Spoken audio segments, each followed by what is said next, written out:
Hello friends, स्वागत है आपका हमारे यूट्यूब चैनल 248 नॉट आउट में। मैं हूं आपका दोस्त सुमित और आज हम बात करेंगे पीसीबी के एक्स चेयरमैन रमीज राजा के ऊपर, जो काफी हवा में उड़ रहे थे पिछले कुछ दिनों से या कह सकते हैं महीनों से, जब से वो चेयरमैन बने हैं। काफी अलग अलग प्रकार की स्टेटमेंट दे रहे थे जिनका कोई सर पैर नहीं था।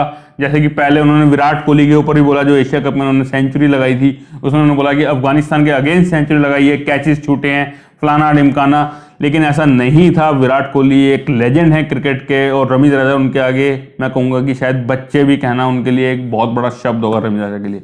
तो रमीज राजा ने उसके बाद अपनी टीम को काफी बैक करा, जो कि जब भी पाकिस्तानी मीडिया में सवाल करती थी तो वो ये बोलते थे कि एशिया कप के फाइनल में हम पहुंचे हैं, हमने $1 बिलियन कंट्री इंडिया को हराया है, हम वर्ल्ड कप के भी फाइनल में पहुंचे हैं। लेकिन उन्हें समझना चाहिए कि एशिया कप के फाइनल में और नसीम शाह के जो 2 छक्के अफगानिस्तान के अगेंस्ट लगाए उन्होंने, उसकी वजह से वो पहुंचे।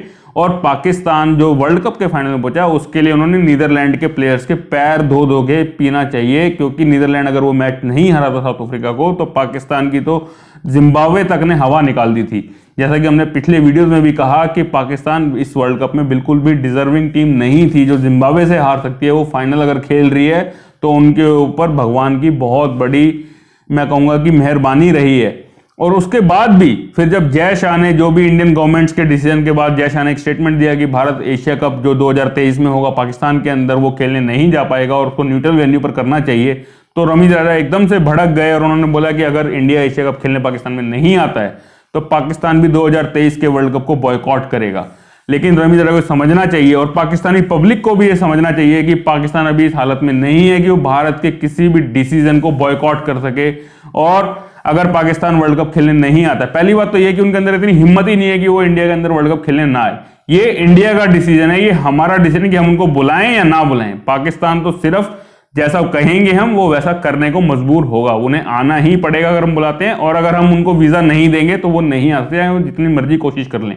और जब ये सब हुआ उसके बाद इतनी उनकी स्टेटमेंट, इतना इनका बड़बोलापन दिखाई दे रहा था। और हो सकता है कि उनको जो अभी पाकिस्तानी पीएम शहबाज शरीफ ने जो उनको हटाया भी है, उसमें भी हो सकता है कि बीसीसीआई की तरफ से ही कोई उनको एक डायरेक्शंस दी गई हों कि अब इनको हटाओ, ये कुछ ज़्यादा उछल रहे हैं, इनको वापस भेज दिया गया है, उनको हटा दिया गया है पीसीबी चेयरमैन की तरफ से। और नजम सेठी साहब ने दोबारा से अपना चेयरमैन का कार्यकाल संभाल लिया है। और अब रमीज राजा को दोबारा देखेंगे अपने यूट्यूब चैनल के ऊपर, जिसमें वो फिर से वो इंडिया की तारीफ करते हुए दिखाई देंगे और वो पूरी कोशिश करेंगे कि आईपीएल में उनको एक कमेंटेटर के तौर पर बुलाया जाए। तो ये रमीज राजा ने जो इतना बड़बोलापन दिखाया, क्योंकि शायद पाकिस्तान में उनको एक अलग लाइकिंग मिलती है, अगर इंडिया के अगेंस्ट आप बोलते हैं तो उनसे उनके फॉलोअर्स बढ़ते हैं या उनको एक लाइकिंग मिलती है, उनको लोग अच्छी तरीके से उनको ग्रीट करते हैं। लेकिन ऐसा बिल्कुल नहीं है, वो सिर्फ बातों के ही उन्होंने बताशे फोड़े हैं और उन्होंने उसके अलावा उन्होंने कुछ भी नहीं किया।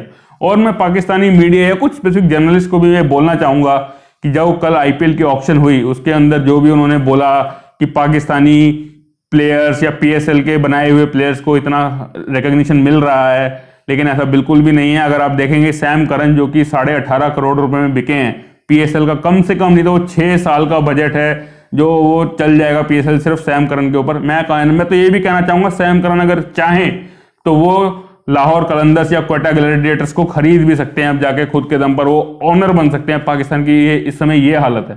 तो सिंपल सी बात ये है कि पाकिस्तान एक अच्छी क्रिकेट टीम है, अपने क्रिकेट पर ध्यान दें, इंडियन क्रिकेटर्स या इंडियन क्रिकेट में जो हो रहा है उसके ऊपर ध्यान ना दें और अपने ऊपर ज्यादा फोकस करें। तो अगर आप भी हमसे सहमत हैं तो अपनी राय कमेंट सेक्शन में बताइए और till then keep watching 248 not out.